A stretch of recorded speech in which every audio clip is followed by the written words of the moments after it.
কথায় বলে কষ্ট করলে কেষ্ট মেলে, তার হাতে নাতে প্রমাণ পেলাম মেঘালয়তে বেড়াতে গিয়ে।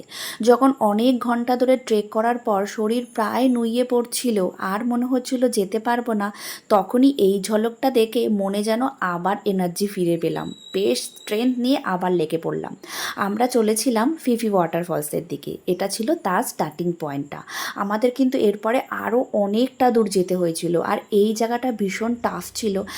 তবে অবশেষে যখন কেষ্টর দেখা মিলল, মানে যখন এই ওয়াটারফলসটার কাছে পৌঁছলাম, তখন ভাবলাম যদি মাঝপথে ওখানেই থেমে যেতাম তাহলে কি ভীষণ সুন্দর জায়গা মিস করতাম। আর আমাদের মেঘালয়া ট্রিপের সবথেকে বেস্ট জায়গা ছিল এই ফিফি ওয়াটারফলসটা। অনেকটা সময় কাটালাম, এরপরে আবার চলতি পথে এগোতে লাগলাম আমাদের গাড়ির দিকে। আবার সেই আঁকাবাঁকা পথ ধরে দিনের শেষে সূর্যাস্তের লাল আভা মেখে ক্লান্ত শরীরে আবার চললাম নতুন আশা নিয়ে। দেখা হচ্ছে নেক্সট ব্লগে। টাটা।